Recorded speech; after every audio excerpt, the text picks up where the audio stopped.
Existe un lugar en la Tierra donde el viento viaja sin obstáculos durante miles de kilómetros antes de golpear una estructura de metal y vidrio habitada por seres humanos.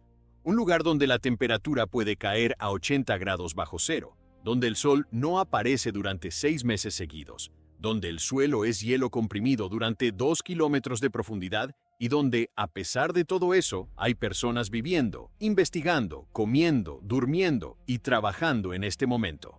La base Amundsen Scott no es simplemente una estación científica. Es, en muchos sentidos, el objeto de ingeniería más exigido del planeta. No porque sea el más complejo en términos de circuitos o procesadores, sino porque debe mantenerse vivo en el único lugar de la Tierra donde prácticamente nada debería sobrevivir. Y lo que la mayoría de las personas no sabe es que esta base no está construida sobre tierra, está construida sobre hielo, un hielo que se mueve. Para entender qué hace que la base Amundsen Scott funcione, hay que empezar por entender qué es lo que tiene en contra. El polo sur geográfico se encuentra en la meseta antártica, a una altitud de casi 2.800 metros sobre el nivel del mar, pero esa altitud no se apoya en roca ni en suelo firme. Debajo de los pies de cualquier persona que esté allí parada, hay aproximadamente 2.700 metros de hielo acumulado durante millones de años. Un continente de agua congelada que, en superficie, se comporta como un glaciar muy lento, se mueve, se desplaza unos 10 metros cada año en dirección hacia el océano. Esto tiene una consecuencia que parece absurda al principio. El polo sur geográfico, el punto exacto donde el eje de rotación de la Tierra toca la superficie, se marca con una señal física que hay que reposicionar cada 1 de enero, porque la estación, junto con todo el hielo sobre el que descansa, se ha desplazado durante el año. La señal que hoy está en el polo no estará en el polo en 12 meses. El planeta rota en un eje fijo, pero su superficie se desliza por debajo. Este es el primer problema que los ingenieros tuvieron que resolver. ¿Cómo construir algo permanente sobre algo que no deja de moverse? La respuesta llegó con el diseño de la estructura actual de la base, inaugurada en 2008.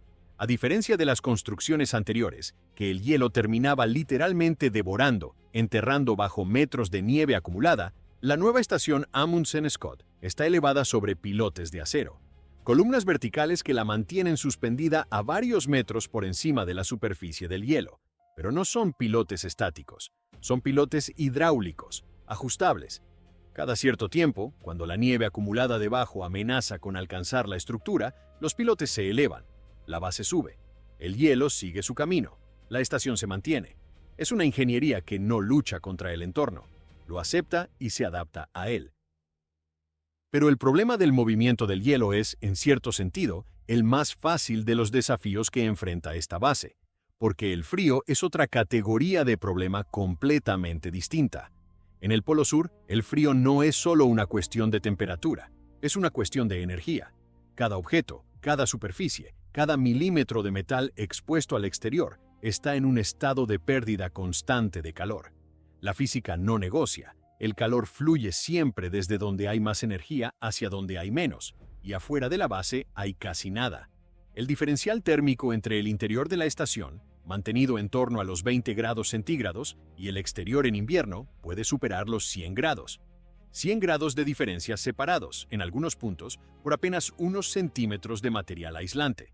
Mantener ese diferencial cuesta energía, mucha energía, y esa energía tiene que llegar de algún lugar. La base Amundsen Scott funciona con generadores de combustible diésel, varios dispuestos en redundancia, porque en el Polo Sur un fallo de energía no es un inconveniente, es una amenaza directa a la vida. El combustible llega una vez al año, transportado por aviones militares y civiles durante la temporada de verano austral, los únicos meses en que las condiciones permiten vuelos seguros. El resto del año, la base opera con las reservas almacenadas durante esos meses de abastecimiento. La logística de ese combustible es uno de los ejercicios de planificación más precisos que existe en la gestión de instalaciones humanas. No puede sobrar demasiado porque almacenarlo tiene costos y límites de espacio. No puede faltar porque reabastecerse en invierno es imposible. Cada litro de combustible que llega a la base ha sido calculado para sostener todos los sistemas durante los meses de oscuridad, con un margen de seguridad estricto pero no excesivo. Ahora bien, El diésel, en temperaturas extremadamente bajas, no se comporta igual que a temperatura ambiente. A partir de cierto punto, las ceras naturales del combustible comienzan a solidificarse, el líquido se espesa y los motores dejan de poder aspirarlo. En el Polo Sur, mantener el combustible en un estado utilizable requiere sistemas de calefacción propios. Es decir, para mantener el calor en la base se usa combustible, y para que ese combustible funcione también hace falta calor. El sistema se alimenta a sí mismo, pero con una eficiencia que tiene que ser calculada con extremo cuidado. Los generadores, además de electricidad, producen calor residual, y ese calor no se desperdicia. Los sistemas de recuperación térmica capturan el calor generado por los motores y lo redirigen hacia los sistemas de climatización del edificio. En un entorno donde cada kilo de combustible ha costado miles de dólares en transporte solo para llegar allí, el desperdicio de energía no es una opción filosófica, es una imposibilidad práctica. Pero la temperatura no es la única característica del aire antártico. La meseta del Polo Sur es también uno de los mayores desiertos del planeta, porque recibe muy poca precipitación y el aire contiene una cantidad extremadamente baja de vapor de agua. Esa sequedad favorece la electricidad estática, reseca la piel y las vías respiratorias, y obliga a controlar cuidadosamente la humedad dentro de la estación para mantener condiciones habitables. En cierto sentido, los sistemas de climatización no solo deben calentar el aire, también deben crear un ambiente que el cuerpo humano pueda tolerar durante meses de aislamiento. El edificio principal de la estación, una estructura alargada y elevada que desde el exterior parece un hangar aerodinámico, está construido con una lógica térmica muy precisa. La forma no es estética, es funcional. La geometría aerodinámica evita que la nieve se acumule contra las paredes exteriores. El viento antártico, que puede superar los 100 km por hora, arrastra nieve de forma casi continua. Una pared vertical perpendicular al viento crea turbulencias que depositan nieve al pie del edificio. Una superficie inclinada y curvada deja que el viento y la nieve simplemente pasen de largo. El frío extremo también modifica el comportamiento de los propios materiales. El acero, el aluminio, los cables y las tuberías se contraen al disminuir la temperatura. En una estructura del tamaño de la base, esas variaciones pueden alcanzar varios centímetros entre el verano y el invierno.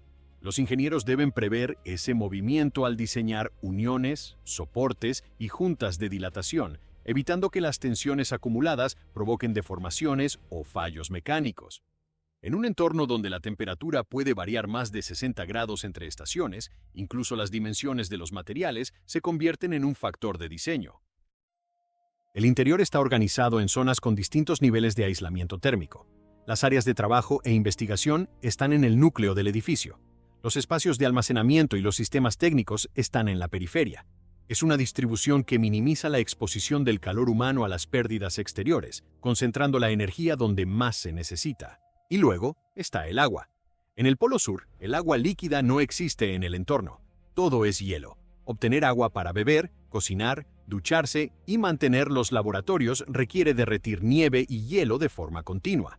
Existe un sistema llamado Rodwell, un pozo de agua que se crea derritiendo el hielo subterráneo usando el calor residual de los generadores, que provee a la base de su agua dulce.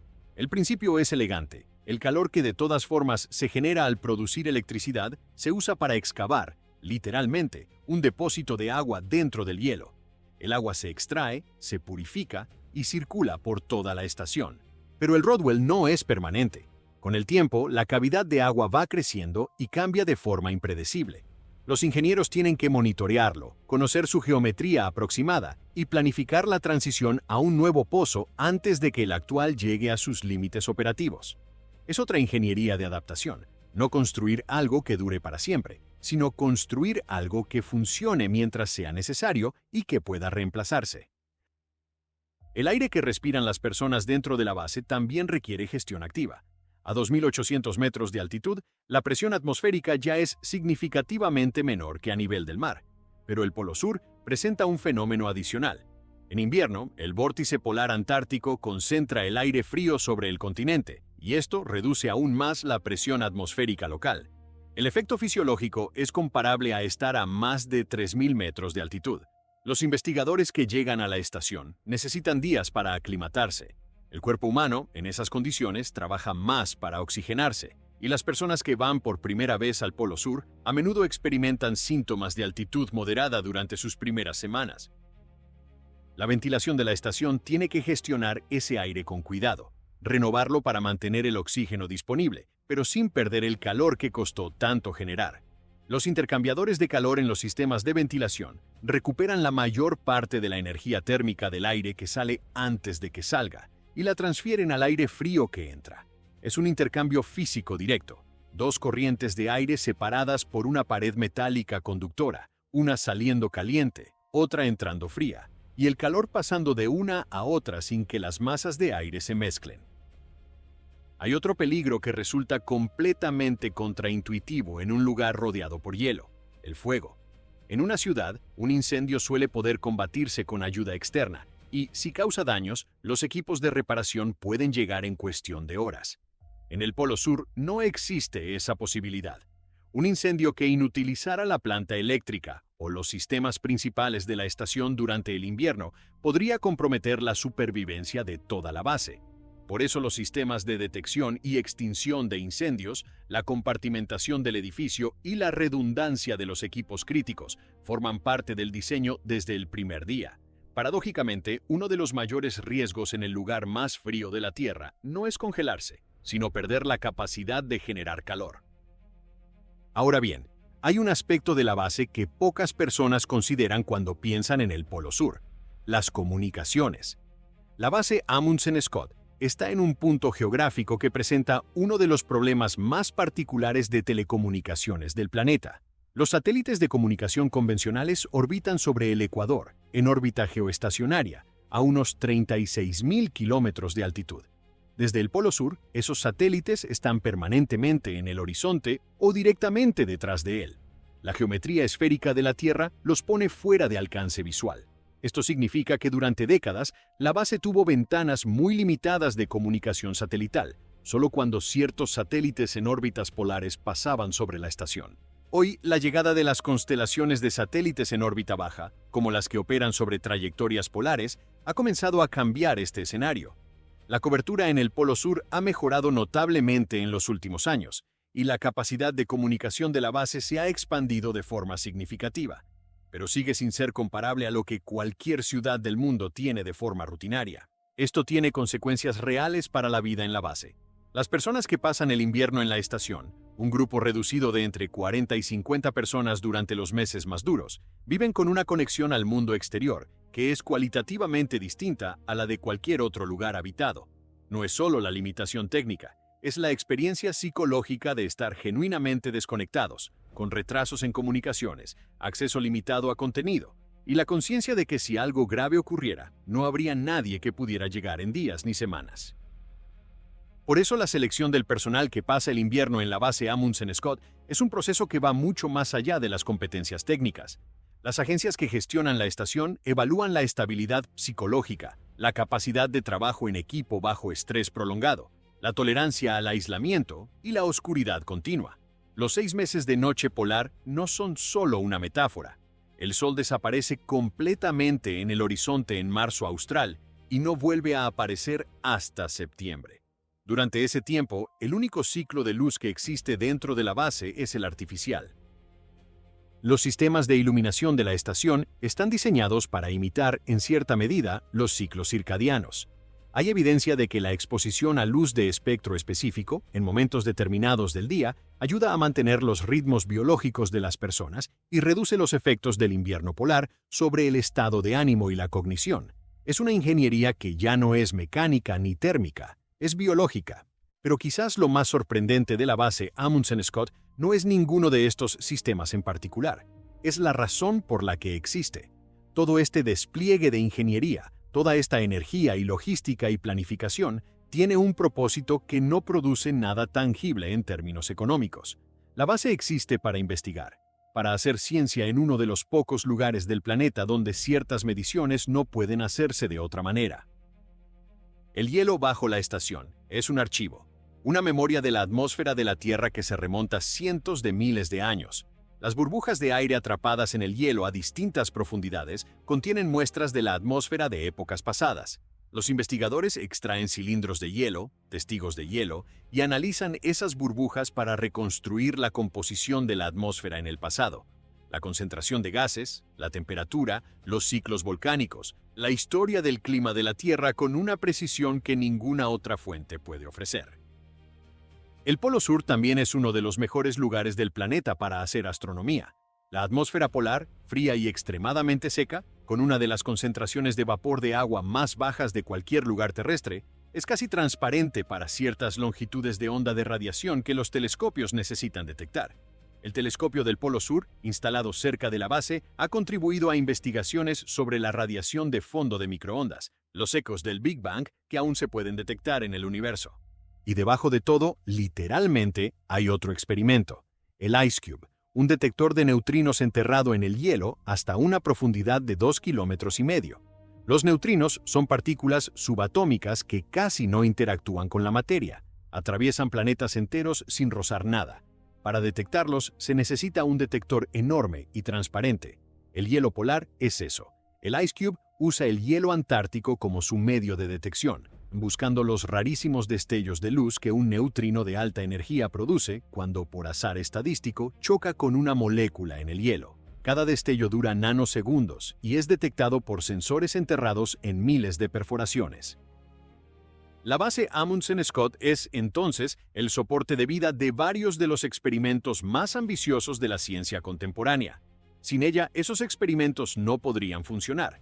Y sin la ingeniería que mantiene a las personas vivas en ese entorno, no habría nadie para operar los instrumentos, interpretar los datos o reemplazar los componentes que fallan. Es una cadena de dependencias. La física del universo se estudia desde un punto sobre la Tierra, donde sobrevivir es ya de por sí un experimento de ingeniería. Hay un error común que se repite cuando la gente habla de esta base: pensar que lo difícil es aguantar el frío, que el desafío central es la temperatura.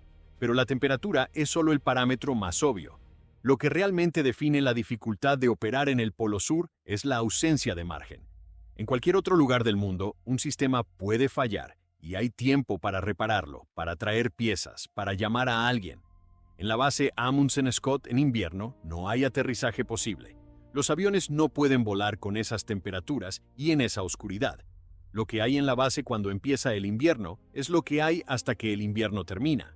Todo tiene que funcionar, o tiene que poder repararse con lo que está disponible. Los técnicos de la estación son personas con competencias múltiples, médicos que también saben de electricidad, mecánicos que también entienden de sistemas de ventilación, ingenieros que pueden hacer las veces de plomeros cuando es necesario. La especialización que caracteriza al mundo moderno aquí se invierte. La base necesita personas que puedan hacer muchas cosas con recursos limitados.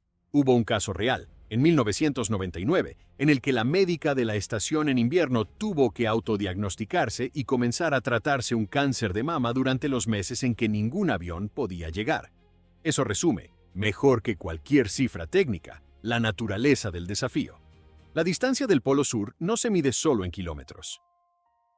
La base que existe hoy no es la primera que se construyó en ese punto. La historia de la presencia humana en el Polo Sur geográfico comenzó en 1956, cuando Estados Unidos estableció la primera estación Amundsen Scott como parte del Año Geofísico Internacional. Esa primera estación fue progresivamente enterrada por la nieve acumulada hasta quedar completamente sepultada. La segunda generación, una cúpula geodésica que muchas personas reconocen en fotografías antiguas, corrió el mismo destino. La nieve la fue cubriendo, las estructuras internas se deformaron bajo el peso, y hubo que demolerla cuando la base actual fue construida. El hielo no perdona la inmovilidad. El diseño actual, con sus pilotes ajustables y su forma aerodinámica, incorpora cada una de las lecciones aprendidas en esas generaciones anteriores, no como abstracción, sino como correcciones concretas a problemas que costaron tiempo, dinero y esfuerzo enorme resolver. Y hay algo más que la base Amundsen Scott revela sobre cómo funciona el mundo moderno, que la ciencia de largo plazo requiere infraestructura de largo plazo. Los experimentos que se realizan en el Polo Sur no producen resultados en semanas ni en meses. Los testigos de hielo que se extraen hoy amplían una base de datos que lleva décadas construyéndose. El IceCube recolecta datos durante años para tener estadísticas suficientes sobre eventos que ocurren raramente. Sostener esa continuidad requiere mantener personas y sistemas funcionando en el lugar más inhóspito del planeta, año tras año, independientemente de cuánto cuesta sostenerlo y cuán difícil es lograrlo. En la historia de la presencia humana en la Tierra, casi siempre hemos ido donde hay recursos, donde el clima lo permite, donde el suelo produce algo. El Polo Sur no tiene nada de eso, solo tiene hielo, oscuridad, frío y viento. Y sin embargo, hay personas que eligen ir, que esperan años para tener la oportunidad de pasar el invierno allí, que regresan una y otra vez. El Polo Sur atrae porque es el límite, el punto donde la ingeniería humana tiene que trabajar más duro para sostener algo tan básico como la vida. Y en ese esfuerzo, en esa acumulación de soluciones a problemas que no existen en ningún otro lugar, se aprende algo sobre cómo construir sistemas que no pueden fallar, sobre cómo pensar en la redundancia, en la eficiencia, en la dependencia entre componentes. Hay un concepto en ingeniería que se llama modo de fallo único, el punto en un sistema donde, si falla una sola cosa, todo lo demás se detiene. Los diseñadores de la base Amundsen-Scott han trabajado durante décadas para eliminar todos los modos de fallo único que puedan identificarse. Hay generadores de respaldo para los generadores, hay calefacción de emergencia para los sistemas de calefacción, hay agua almacenada en caso de que el Rodwell falle, hay comunicaciones alternativas para cuando los satélites no están disponibles. Es una lógica que reconoce algo importante. Los sistemas complejos fallan. La pregunta no es si algo va a fallar, sino cuándo, y qué pasa cuando eso ocurre. Esa pregunta tiene respuestas distintas en el Polo Sur que en cualquier otro lugar. Y eso es lo que hace que la base Amundsen-Scott sea algo más que una instalación científica. Es un estudio continuo en lo que significa construir algo que tiene que funcionar sin importar lo que ocurra. Cada año que la base sobrevive al invierno polar es, en sí mismo, una demostración de que la ingeniería puede resolver problemas que parecen imposibles, de que los seres humanos pueden habitar lugares donde no deberían poder, de que detrás de cada cifra de temperatura, cada litro de combustible, cada señal de satélite que llega débil desde el horizonte, hay una cadena de decisiones tomadas por personas que pensaron en detalle en cómo mantener algo vivo en el único lugar de la Tierra donde mantenerse vivo requiere que todo funcione al mismo tiempo. Nada en el Polo Sur es simple, nada. Y mirarlo por dentro no hace más que profundizar esa sensación, que lo cotidiano en cualquier otro lugar del planeta descansa sobre una fragilidad que rara vez pensamos en examinar. La base Amundsen-Scott existe porque alguien decidió que entender el mundo vale más que la comodidad de estudiarlo desde un lugar seguro. Cada sistema que mantiene viva esa estación, el calor, el agua, la energía, el aire, es una respuesta de ingeniería a una pregunta que la naturaleza plantea sin piedad. Y eso, en el fondo, es lo que hace interesante mirar cualquier sistema por dentro. Revela cuánto pensamiento invisible sostiene lo que damos por sentado. Si este video te hizo ver el mundo un poco diferente, el like es la forma más simple de decirlo. Y si quieres seguir entrando a los sistemas que mueven el mundo, el canal se llama ¿Cómo funciona todo? Suscríbete, porque cada semana hay algo nuevo que parece simple hasta que lo miras por dentro.